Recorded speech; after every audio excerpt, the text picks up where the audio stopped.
प्रिय विद्यार्थियों नमस्कार।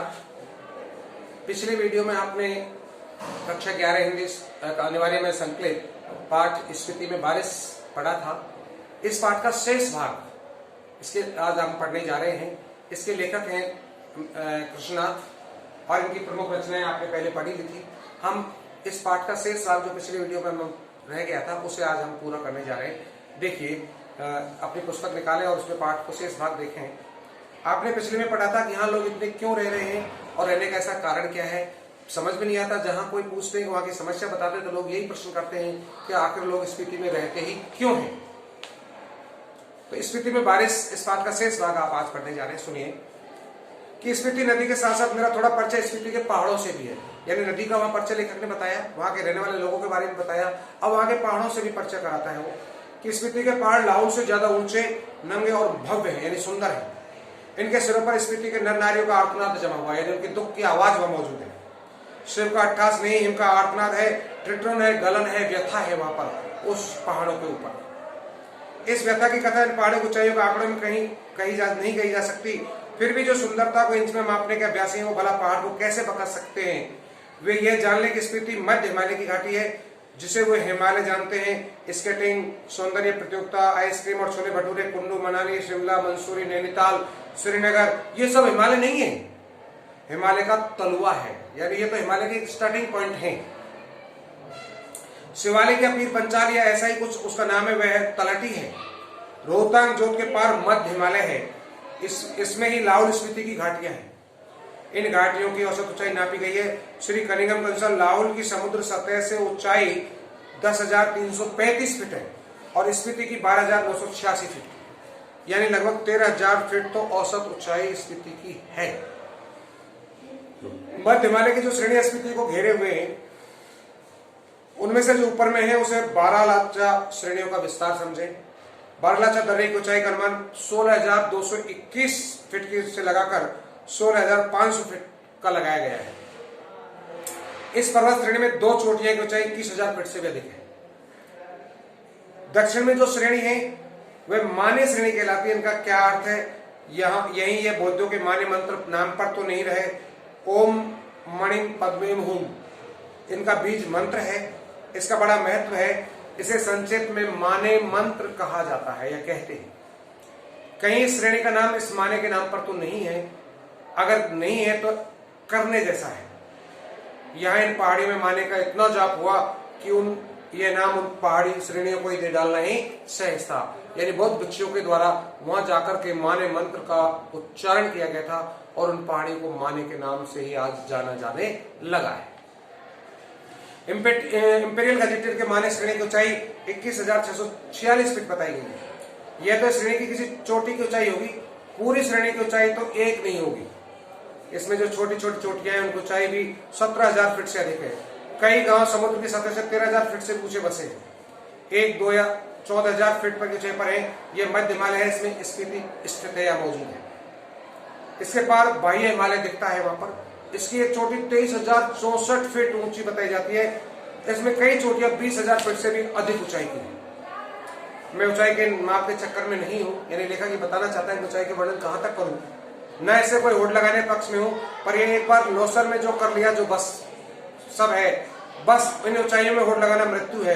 हाँ, कभी कभी इनका मानवर्धन करना मर्द और औरत की सहाने में सोचता हूँ कि देश और दुनिया के मैदानों से और पहाड़ों से युवा कृतियां आए और पहले तो स्वयं अपने अहंकार को बुलाए, फिर इन चोटियों के अहंकार को चूर करें। यदि है कोई सी हिम्मत तो आए, इनके अहंकार को तोड़े, यानी वहां पहुंचे और वो पहुंच करके अपने अहंकार को भी गिराएं। जिनमें ये हो हम जा सकते हैं तो वो यहाँ आकर के देखें। यहाँ का चढ़ना या ऊंचाई पर जाना बड़ा मुश्किल काम है। उस आनंद का अनुभव करें जो साहस और कुवैत से यौवन में भी प्राप्त होता है। अहंकार कोई मामला नहीं है। ये माने की चोटियां बूढ़े लामाओं के जाप से उदास हो गई हैं। युवक युवतियां किलोल करें तो ये भी हर्षित हो।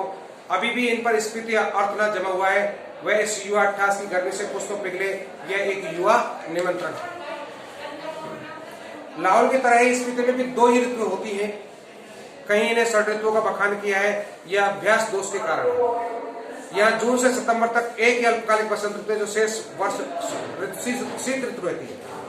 बसंत में जुलाई में औसत तापमान 15 डिग्री सेंटीग्रेड और शीत में जनवरी में औसत तापमान 8 डिग्री रिकॉर्ड किया गया है। औसत से कुछ अंदाज नहीं लगता। बसंत में दिन गर्म होता है, रात ठंडी होती है, शीत में क्या होता है इसकी कल्पना भी की जा सकती है, कभी रहकर देखा जा सकता है। स्पीति में बसंत लाहौल से भी कम दिनों का होता है। ये बसंत में भी यहाँ फूल नहीं खिलते, ना हरियाली होती है, ना वह गंध आती है। दिसंबर से घाटी में फिर बर्फ पड़ने लगती है, अप्रैल मई तक रहती है। यह ठंडक भी लाहौल से ज्यादा पड़ती है, नदी नाले सब जम जाते हैं और हवाएं तेज चलती है। मुंह हाथ और जो खुले अंगे में जैसे सूल की तरह झुकता है। यहाँ की वहां का शीतकाल बड़ा दुखदायी महसूस होता है। स्पीति में लाहौल भी कम वर्षा होती है, मध्य हिमालय मानसून की पहुंच के परे है, यहाँ बरखा बाहर नहीं है। कालिदास को अपने ऋतु संहार में यहाँ वर्षा का तो संहार ही करना पड़ेगा, क्योंकि वर्षा का वर्णन वहां हो ही नहीं सकता, बहुत कम बरसात होती है। कालिदास में वर्षा का क्या ठाठ है, यह वर्षा वर्णन इस प्रकार शुरू होता है, देखिए कैसे। कालिदास ने बताया अपने ऋतु संहार में कि प्रिय, जल की फुहारों से भरे बादलों के मतवाले हाथी पर चढ़ा हुआ, चमकती हुई बिजलियों की झाड़ियों को फहराता हुआ और बादलों की गरज के नगाड़े बजाता हुआ ये कामीजनों का प्रिय पावस राजाओं का ठाठ बाट बनकर आ पहुंचा। तो यहां ऐसा पावस नहीं पहुंचता जैसा कालिदास के ऋतु संहार में वर्णन मिलता है। कालिदास की वर्षा की शोभा विंध्याचल में है, हिमाचल की इन मध्य घाटियों में नहीं है। वर्षा इनके संवेदन का अंग नहीं है।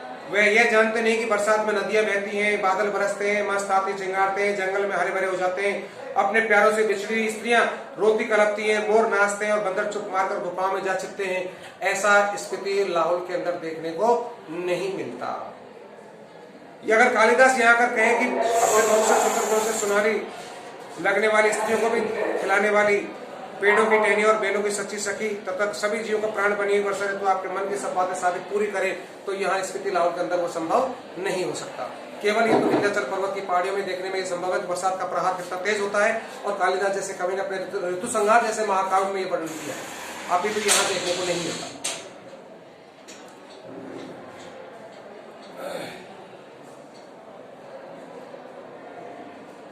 आप देख रहे हैं कि मन की सारी साधे यदि पूरी करनी है तो वो विंध्याचल पर्वत पर ही करें। तो शायद स्पीति के नरनारी ये पूछेंगे कि ये देवता कौन है, कहाँ रहता है, यहाँ क्यों नहीं आता। बिल्कुल सही बात है, वहां लाहौल स्पीति में देखने को नहीं मिलता। स्पीति में कभी कभी बारिश होती है, वर्षा ऋतु यहाँ मन की साथ पूरी नहीं करती। धरती सूखी ठंडी और बंजर रहती है, यानी धरती में कुछ पैदा होता ही नहीं है, बांझ कहलाती है वहां की धरती। स्पीति में साल में एक फसल होती है। मुख्तलिफ फसलें हैं, दो किस्म का, जौ, गेहूं, मटर और सरसों। इसमें भी जौ मुख्य फसल है। सिंचाई के साधन पहाड़ों से आ रहे नाले हैं या उन पर बनाए गए पुल किनारे हैं। ये नालियां पहाड़ों के किनारे किनारे बहुत दूर तक जाती है। स्पीति नदी का तट इतना चौड़ा है कि इसका पानी किसी काम का नहीं आ पाता। स्पीति में ऐसी भूमि बहुत है जो खेती के लायक बनाई जा सकती है। शर्त इतनी है कि इसके लिए स्पीति में जल उलीचा जाए या फिर पानी का कोई स्रोत पहुंचाया जाए। स्पीति में कोई फल नहीं होता, मटर और सरसों को छोड़कर कोई सब्जी नहीं होती। शायद ऊंचाई, वायुमंडल के दबाव में, कभी ठंड की अधिकता, वर्षा की कमी वगैरह के कारण यहाँ पेड़ भी नहीं होते। इसलिए स्पीति विशेषकर नंगी और वीरान जगह को माना गया है, देखा गया है। वर्षा यहाँ एक घटना है, एक सुखद संयोग है। हम काजा के डाक बंगले में सो रहे थे तो लगा कि यहाँ कोई खिड़की खड़का रहा है। यानी लेखक जब वहां इस यात्रा पर पहुंचता है तो वहां देखता है उस जिस होटल में रुके हुए थे डाक बंगले में, तो आधी रात को भी पिछला पहरे ये समय कौन है। तो लैंप की लो तेज की खिड़की को एक पल्ला खोला तो तेज हवा का झोंका मुंह पर हाथ को जैसे छिलने लगा। मैंने पल्ला उसका वापस भिड़ा दिया, उसकी आड़ में देखने लगा तो बारिश हो रही थी। मैं उससे देख नहीं रहा था, केवल सुन रहा था, क्योंकि खोलने पर तो बहुत शीत ठंड अंदर कमरे के प्रवेश हो रहा था। अंधेरा, ठंड और हवा का झोंका आ रहा था, जैसे बर्फ कांस लिए तो सार जैसी बूंदें पड़ रही हैं, जैसे नगाड़े पर थाप पड़ रही हो, दुख चैन को हवा बज रही हो। महासंघ की ध्वनि घाटी में तैर रही थी, स्थिति की घाटी में वर्षा हो रही थी, कमरे में ठंड बढ़ रही थी। मैं बिस्तर में पड़ा पड़ा मालूम नहीं कब सो गया। तो सुबह उठा तो चाय पीते पीते सुना कि स्पीति के लोग कह रहे हैं कि हमारी यात्रा सुबह स्पीति में बहुत दिनों बाद आज बारिश हुई है। यानी मेरा पहला जीवन में बहुत सुखदायी यात्रा रही, जिसमें मैं स्पीति जैसे क्षेत्र में पहुंचा, वहां के डाक बंगले में रहते हुए मैंने वहां बारिश मेरे सामने हुई, मैंने ऐसा देखा। ऐसा भविष्य में शायद बहुत कम लोगों को यात्रा के दौरान मिलता है। इस तरह से आज ये आपका पाठ समाप्त होता है। इसके प्रश्नोत्तर आपको टिक करके बता दिए गए हैं, ये आपको भी टिक करने हैं, जो आपके व्हाट्सएप पर भेज दिए जाएंगे। इसी तरह आज का ये पाठ समाप्त होता है। आप सभी के लिए बहुत बहुत धन्यवाद।